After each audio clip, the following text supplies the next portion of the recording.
aniga oo magacayga Sterling Mukhtaar Maxamed Xasan da'deedu tahay 10 runtii horta dagaal aan caadi ahayn ayaa magaaladeena ka dhacay aad iyo aad ayaan ugu xumaa dagaal oo nolosheena saameeyo welwel iyo rafaad oo nageliyo ahaa dil iyo balaayo iyo waxaasaan la soo kulan oo kusoo noolaan weynay waxbarashada waan soo dhaafnay waxaan haddana isku degnay magaalada Muqdisho gaar oo waxaan deganahay hadda xaafadda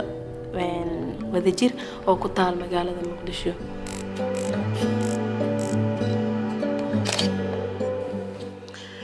gurubka markuu wuxuu ku bilaawday anagoo koox badan ilaa gaarayna reer 40 qofood waxaan ka mid ahaa gurubka oo gurubkeen wuxuu ahaa 8 waxaana la siiyay 2 kaamiro isbuuc waxaan sawirnay biyo sawirka ugu horeeyay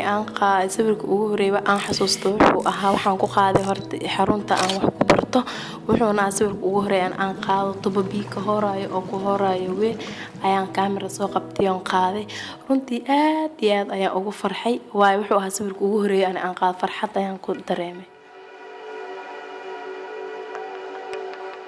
noloshayda waxaa iska bedelay cilmi ay ugu soo kordhay oo heer sare ah ma aan aqoon marka hore sawirka sida wax loo sawiro haddana waxaan ka fahmay sawirka faa'iido uu leeyahay sida wax loo sawiro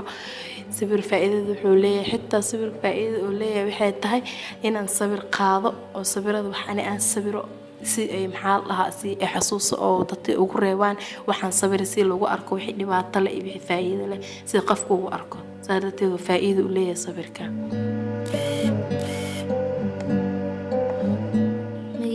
فائز عمر محمد waxaan jiraa 16 sano waxaan ku noolahay degmada Hodan sawirka markaan aan qaadayay dareenkii aad ayaan ugu farxayay si aad ayaan u xiiseynay wuxuu ka bedelay ma aan aqoon si sawirka loo qaado sida loo sawiro kaamira si loo daaro loona damiyo ma aan aqaanin balse markii dambe waan bartimo waan jecelahay inaan sawirada qaado inaan wax qurxoon aan qaado sida dooga dhirto kaleeto inaan qaado waa jecelahay sawiradaas oo ka tarjumayo quruxda wadankeena uu leeyahay dhirta wadankeena ka baxdo iyo xoolaha badda kaleeto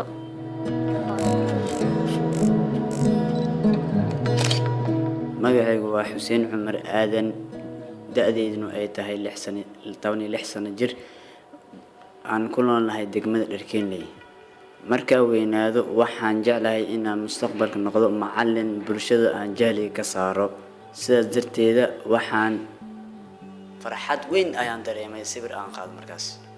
sawir qaadista nolosheeda waxaa iska bedelay wax weyn sababtoo ah anoo ka siin si kaamirada loo shido sawirada inaan qaado waan jeclahay sawir walbana wuxuu ka turjumaa xasuus buu leeyahay sidaas darteed ayaan sawirada u jeclaaday waan isku arkaa nolosheeda inta ka dhiman inaan sawir qaadi doono hadduu eeba idmo loo xiro sidana wax loo sawiro anoo ka siinin ayaa nolosheeda sidaas darteed ayaa wax ka bedeshay kaamirada